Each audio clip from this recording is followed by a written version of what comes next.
Hello, I'm Vladimir Kramnik, the 14th World Chess Champion.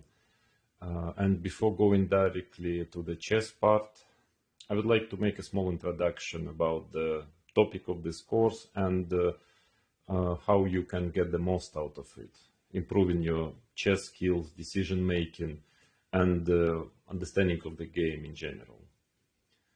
Over the course of almost 30 years long professional career at the top level, I have accumulated a lot of knowledge and experience, gradually, year after year, discovering new aspects of the chess game.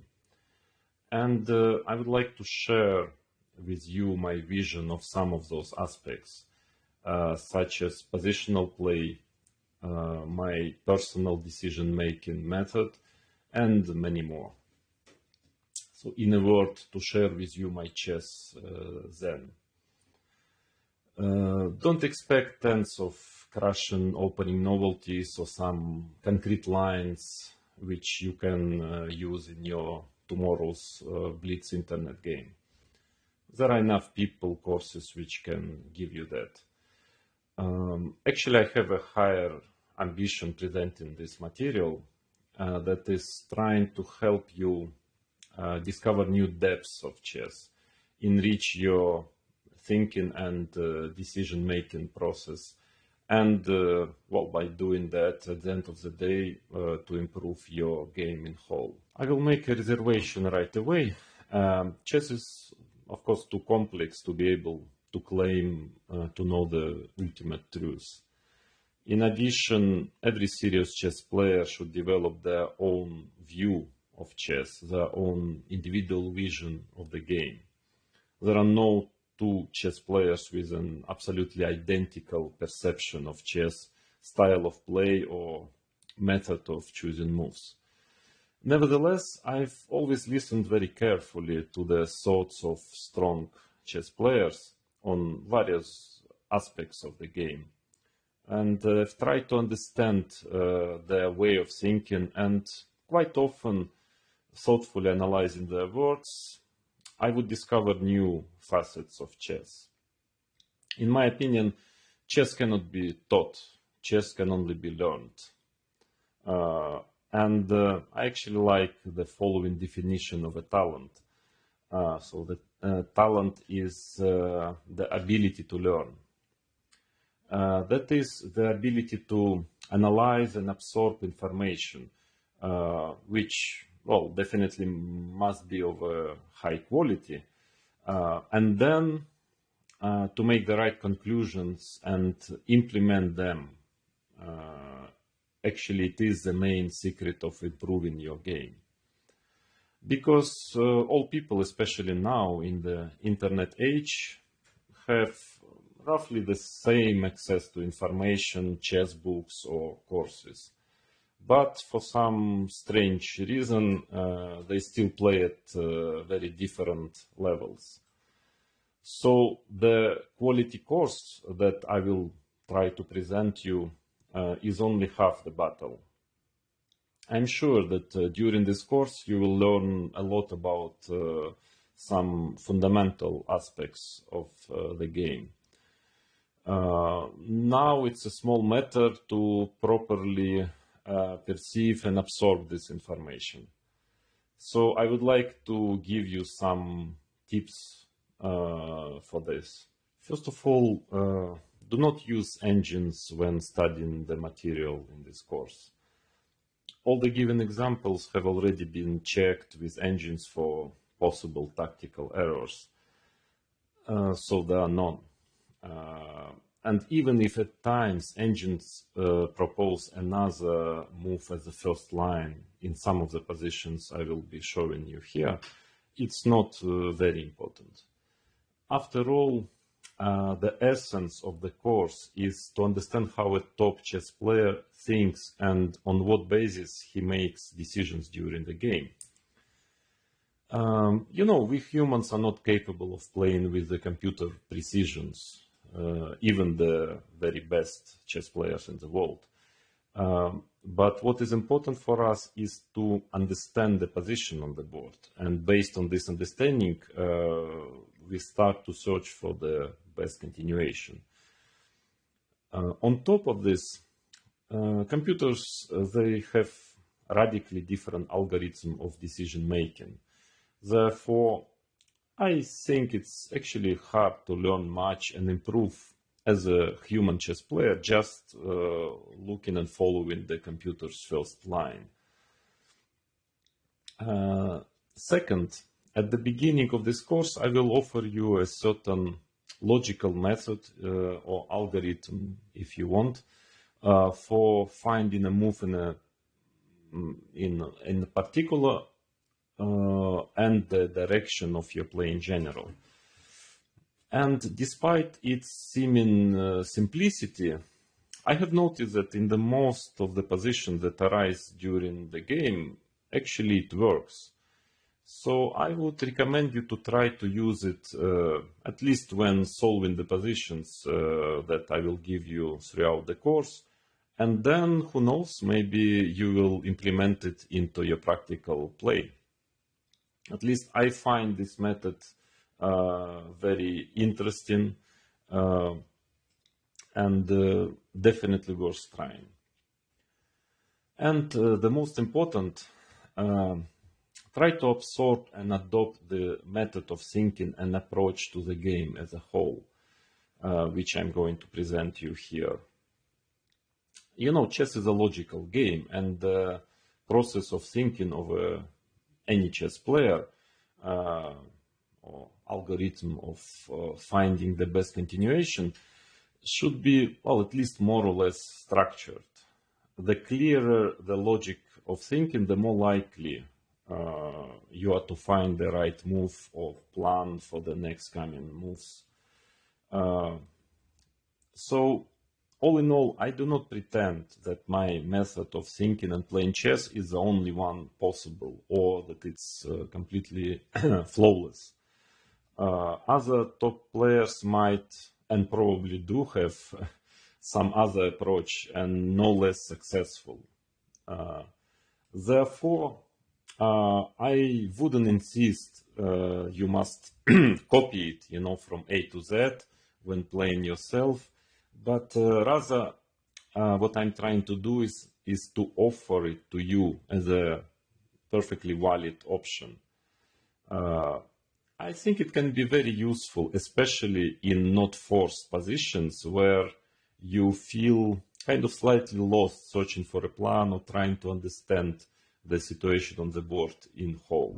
Throughout my career, I've always tried working with very different chess players with different styles and approaches to the game of chess. And often as a result, it had enriched my game. For example, in the early 90s, working with Grandmaster Vitaly Tsyshkovsky, who was a two-time champion of the Soviet Union, and I can assure you that was a real super tournament, to put it in modern terms. A very dynamic chess player, very original style. So working with him actually helped me to improve my understanding and skills in double-edged positions. Because as a kid, I was trying to play in a very, very solid and very positional style. And so after spending a couple of years working with Tsyshkovsky, I've improved, I think, quite considerably in this aspect of chess. And actually, this is very noticeable if you check my games of the first half of the 90s. Later on, in the second half of the 90s, I was working with Grandmaster Sergei Dalmatov, a very classical chess player, I would say a master of positional play. And that helped me a lot, actually, to improve my game in defense and endgames, where Sergei was really extremely strong. And that, in turn, was in fact, the main reason for my victory over Garry Kasparov, yeah, in the World Championship match in 2000. So all in all, throughout my career, I was kind of always trying to add a little bit to what I already knew, and slowly becoming more and more universal chess player. Actually, even one single lecture can change your game a lot. I remember very well something similar happened to me in early 1992. By pure coincidence, I attended a lecture of Evgeny Bareev, at that time a top 10 chess player, who showed just, I think, 3 or 4 of his games from the recent tournament which he played in Linares. Actually, I still remember, I think it was, he had shown 3 games, and it was a victory with black over Karpov, also victory with white over Salov, and the draw with white against Garry Kasparov, actually in which Garry just miraculously saved himself from a lost position. Not a bad record, by the way, for one particular tournament. Even if I think Evgeny, was somewhere in the middle, made like 50%. But most importantly, I noticed how much attention actually a top chess player pays to prophylactics, to preventing the opponent's plans. I remember sometimes Evgeny would stop, and before continuing, he would suggest that the audience find the right move in the position. Something I'm going to do also during this course. And often it was actually a very quiet prophylactic move. Simply a move which wouldn't allow the opponent to do what he had planned to do. I, on the other hand, was young, although I was already actually a strong grandmaster. By the way, only a year later, I already entered the top 10. But still, often I could not guess his moves, because I was always kind of striving for straightforward, active actions, in those given positions. And I remember very well, it made a very big impression on me. Something clicked in this empty head, and I understood that chess is a bit more complicated than I thought, and there are different ways of playing it. And already in my very next tournament, just next month, I noticed how suddenly, at the right moment, I began to find actually those strong prophylactic moves that I probably wouldn't have thought of before this lecture. And so, adding this important component to my arsenal, I actually have managed to increase almost, I think, 100 rating points within just 6 months. And already by the end of 1992, broke into the top 10. In order not to be unfounded, I would like to give you a couple of examples from the tournament, which happened just a month after that memorable lecture, which actually have changed, I would say, my way of thinking. And I managed to implement those new ways of seeing chess, actually, with a lot of success very quickly. So that is a game against I'm White, Dortmund Open 1992. I'm playing against Felix Levin, a good international master at that time, a second round. And then later on, I had stronger opponents already, but also Felix Levin was quite a serious, solid Ukrainian player, not easy to beat. And this is a position As I've mentioned already, I will be giving you quite a lot of positions to solve, or let's say to think about. Those positions are more of a strategical nature, so most of the time there is no one clear solution, let's say no one move which is clearly better than others, although sometimes it is the case.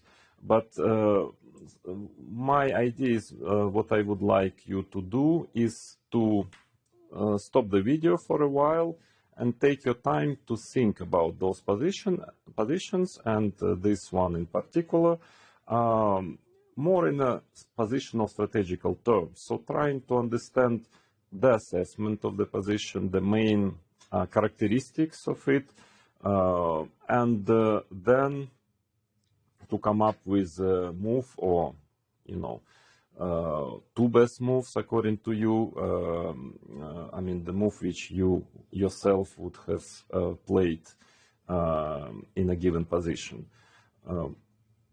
So take your time. I mean, again, it depends on the level of or on your personal feeling. Sometimes you might just feel that you need more time, you need 10 more minutes. Okay, take 10 more minutes. I mean, just so anytime you wish. I mean, at least try to spend 5 minutes on a position, because those positions are not that simple. To don't hurry. I mean, to answer in a minute. So, but if you feel like you need 15 minutes or even half an hour, if you want to, and if you have time and patience for it, definitely you can do it. So it's fully your choice how much time you spend on each position. So think about this one, and yeah, I will let you know in a second what do I think about it, and what was the move I've played. So first, let's assess the situation. In my opinion, it's definitely, well, more comfortable for white, let's put it this way. It's close to equal, but in a practical sense, of course, computers would probably say it's equal, maybe even completely equal, and would manage to hold this position with black without too much difficulties. But, we are not computers, and in a practical sense, white has definitely a certain initiative, yeah? First of all, he has a slightly better pawn structure, yeah, because the pawn on c5 is a potential weakness, even if it's for the moment very well protected. And in general, white has a certain potential on playing on against a7 pawn, because the pawn on a5 is very well placed. It's controlling the b6 square, very important square, otherwise black would have gone to b6 with his knight. And then, it's, if one day a7 pawn falls, the a pawn is already quite close to a8 square.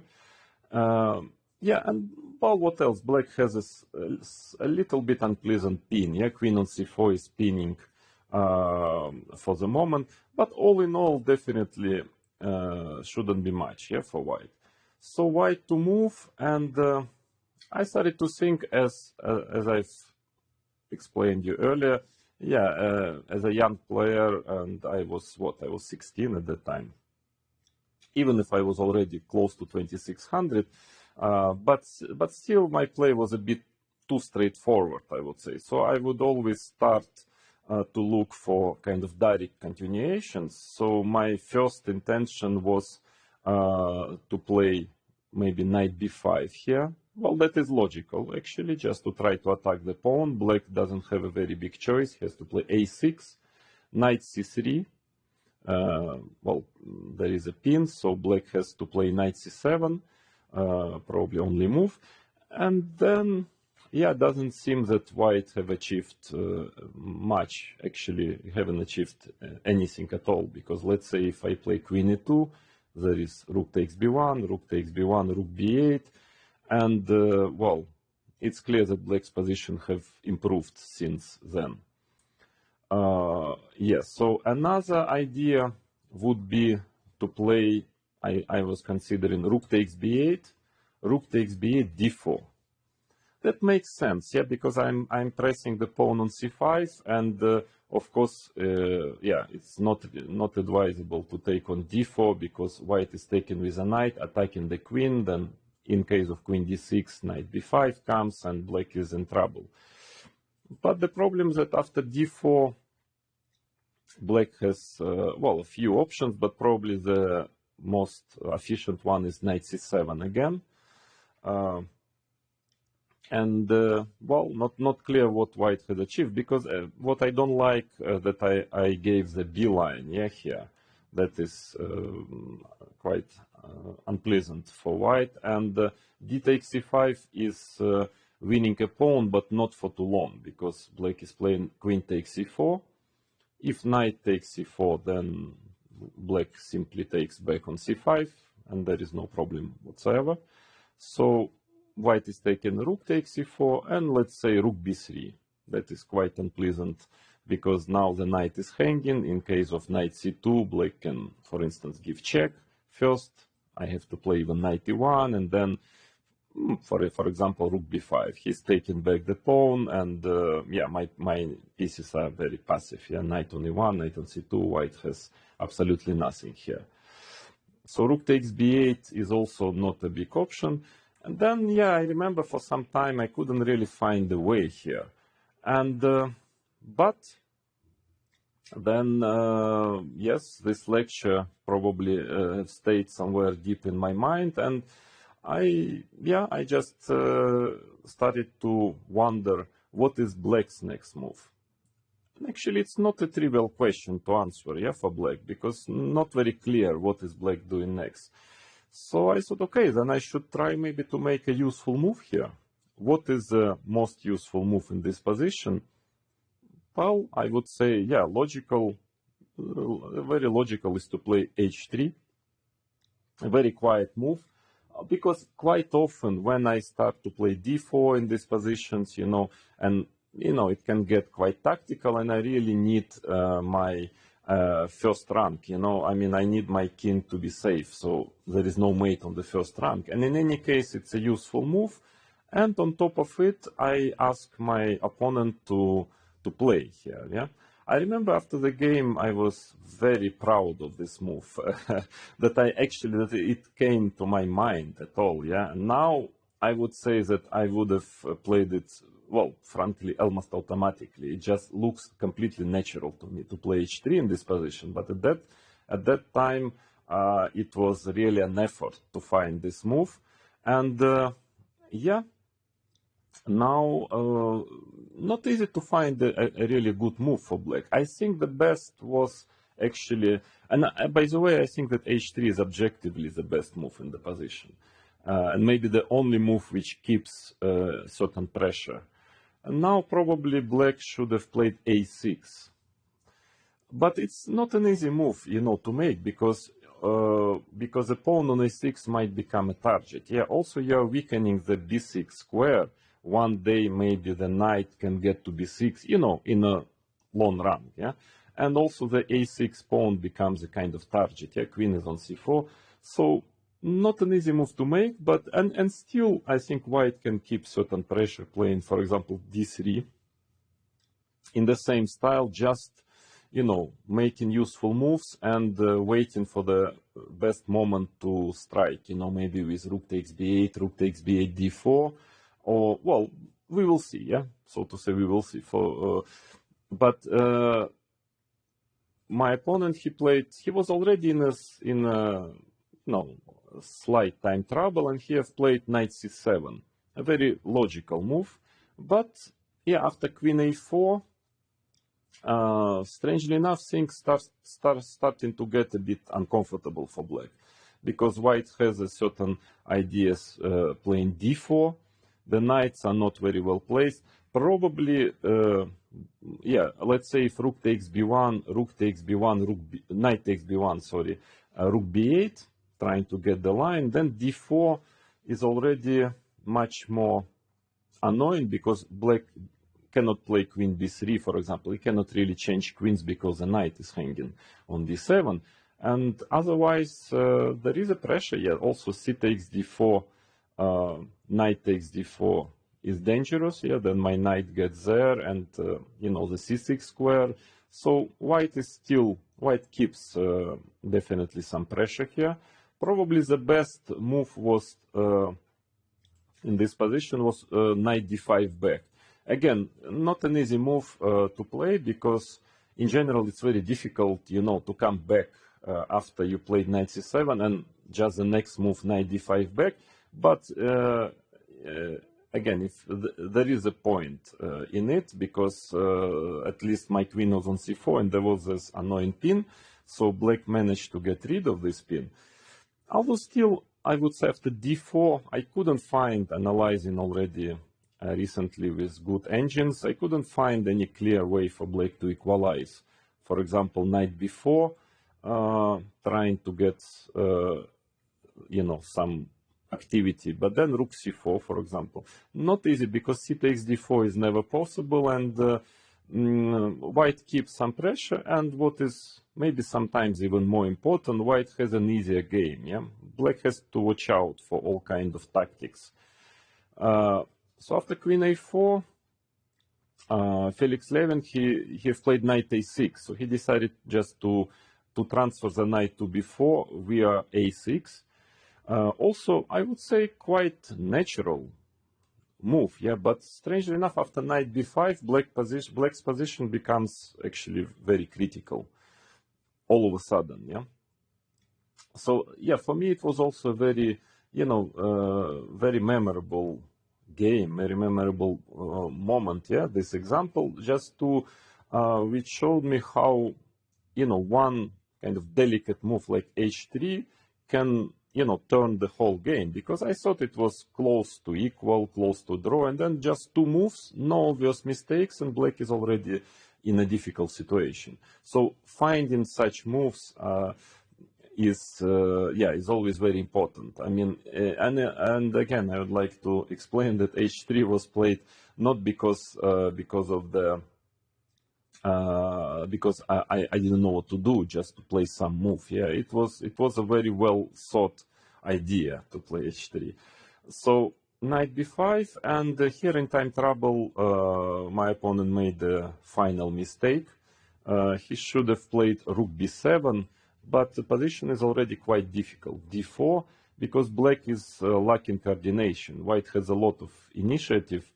I mean, I wouldn't say difficult, but black is definitely worse. So after, for example, after rook cb8, I can always play knight c3, and after rook takes b1, knight takes b1, we can come back to the similar situation. And it's very important, as I've mentioned already, black cannot change queens with queen b3 because the knight on d7 is hanging, and white keeps initiative. But also there is a very dangerous move, e4 here. Already tactics coming, yeah, because if queen takes e4, then there is rook e1 and e7 pawn is hanging, and otherwise white wants to play d5. Okay, I think computer finds some miraculous way to make a draw here, you know, with a series of only moves, but yeah, situation in practical sense is already very dangerous for black. So queen c6 was played, but now a very simple solution, queen c4, and it's simply black is defenseless. There is a threat knight bd4 in some positions. I mean, probably not immediately because c takes d4 is hanging, but I mean, once black is protecting the pawn on a7, for example, if he's doing it like this, rook a8, then I have knight bd4 on, by the way, knight fd4 as well. And let's say if he's going, if he's protecting the pawn playing rook b7 after queen c4, then already knight fd4 comes, and knight is going to e6, and of course, yeah, if c takes d4, then white is just winning an exchange and the game as well. And another problem is queen e8. If queen e8 is another way to protect this a7 pawn, then queen e6 comes, yeah, also attacking the knight on d7, pawn on e7, and also winning. So actually after queen c4, there is simply no defense for black. So he has played rook a8, yes, as I've said earlier, and then knight fd4. Also knight bd4 is actually was strong, but knight fd4 is simpler, and that's it. Basically game over. Knight e5, only move, because actually queen doesn't even have any square to where to go. Knight e5, well, now simply knight takes e6, knight takes e4, knight b takes a7, and black resigned here. So you see, yeah, that is this h3 move is something I'm not sure it would cross my mind 2 months before this tournament, but this lecture was really, I think it was the main reason why I found this move. I played it and I managed to win this game. So that was the first of 2 examples I wanted to show you when this quiet, prophylactic, and seemingly unambitious move have quickly decided the game in my favor. And now let's move to the second one. This game was already extremely important. It has been played in the penultimate round 10 of the Dortmund Open 1992. I'm black. My opponent is very experienced and strong Czech grandmaster Lubomir Vtachnik. And the game was actually very important, and I managed to win it, then sharing the first place at the end of the day in this very strong open. So try to think about this position and tell me what is the best move here for black. It's black to move. So as usual, let's try to assess the situation. I think it's pretty obvious that white's opening didn't go very well, to put it mildly. I mean, in a symmetrical pawn structure, black is more active and actually better developed in a way. I mean, even if white have castled and black haven't castled yet, but his pieces are already all developed, and the white has quite a serious problem with the bishop on c1. Of course, if white manages to develop this bishop, he will be perfectly fine. So now, I guess my first intention, as probably everyone else's intention, would be just to castle here with black. Yeah, that's what can be more logical and better than castling in such a situation. But I realized that after castle d3, white manages to get his bishop to b2 to finish his development, and most probably he will be doing fine, because the most important tactical idea is that after knight takes e4, knight takes a4, well, obviously the idea is that if white takes on a4, black just takes back the bishop and he is a pawn up in a winning position. But now white has queen d3, a refutation of knight takes a4, because white threatens queen takes h7 mate, and after move like g6 protecting the king, then b takes a4 and the white is just piece up. Yeah, so knight takes a4 is a blunder, and otherwise white's next move is bishop b2, and white is perfectly fine, actually having some initiative on the king side potentially. So that's why I played bishop e7. Again, a little bit strange move if you don't consider, you know, what I've mentioned earlier. Otherwise, of course, normally you don't move your piece twice in the opening, especially since it's pretty well developed on d6, but it's a very important prophylactic move. So now my idea is that if white is trying to do the same, playing b3 here, so now of course knight takes e4 already is very powerful, yeah, because there is no queen d3. I mean, and there is no mate on h7. Yeah, so and white is just losing the pawn. Like rook takes a4, queen takes c2, and black is just winning. And suddenly I realized that after bishop e7, it's becoming very difficult for white to finish the development in an adequate way. Yeah? Because, for example, what else can be played? Probably knight c4 is another option. And now there is an interesting move, knight e4, trying to stop e4, and probably if b3, then black has a very nice square on c3 for his knight. But maybe the best is even a5, because now this pin, bishop a6, is very important. And another very important point is that if b3, then I can play, let's say, start with bishop f6. That's why also bishop e7 was played, to be able to oppose this bishop on b2 with a bishop f6. And let's say rook b1, bishop a6.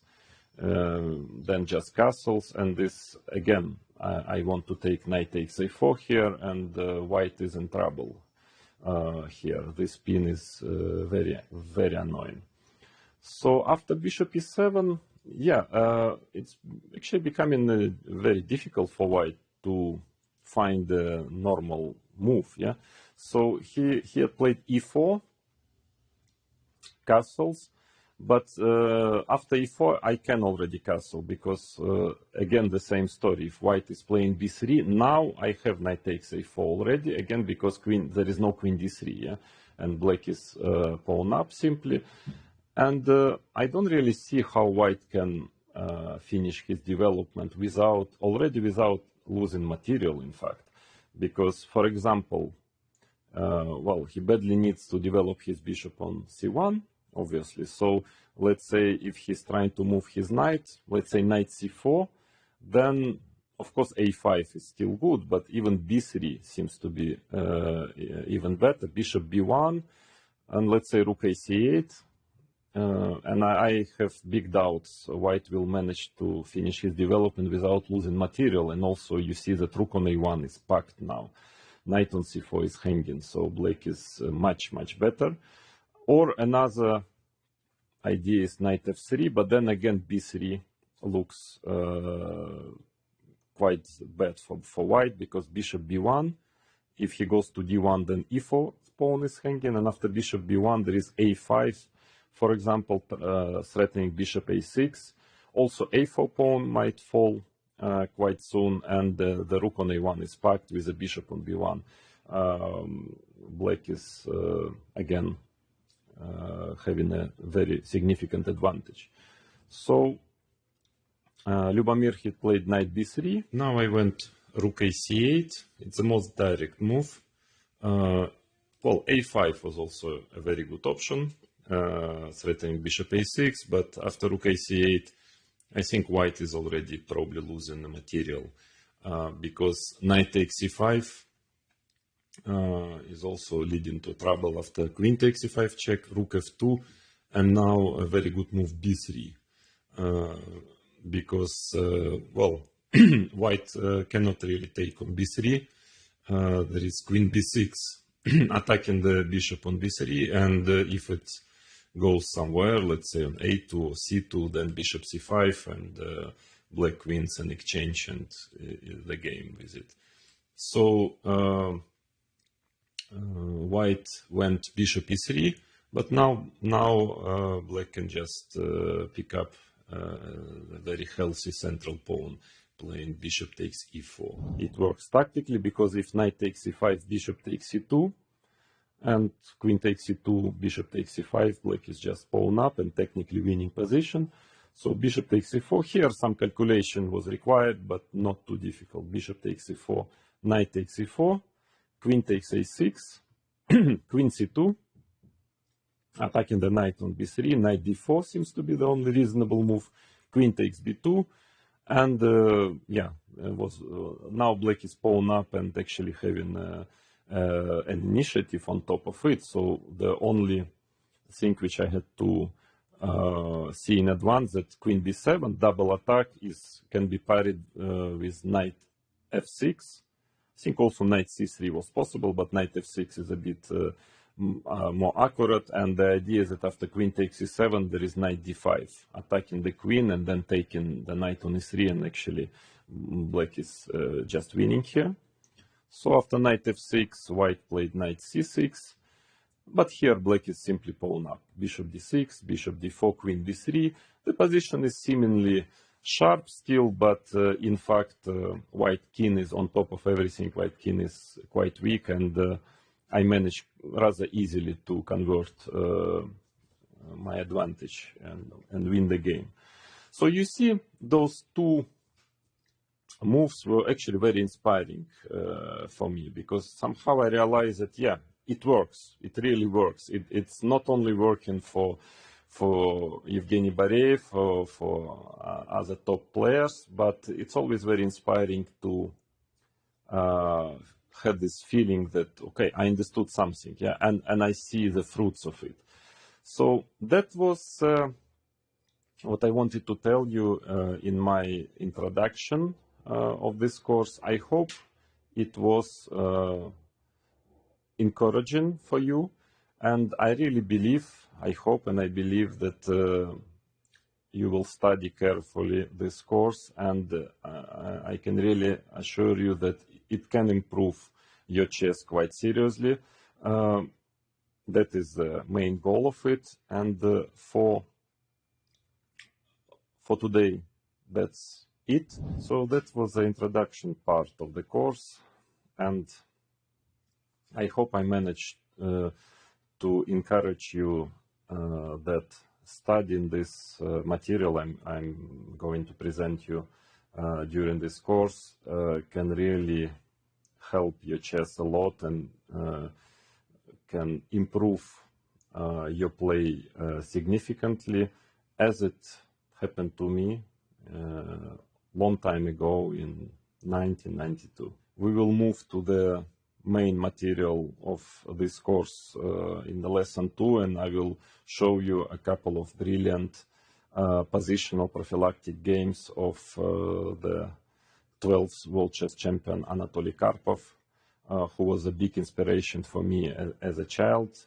But for now, thank you for listening, and see you soon.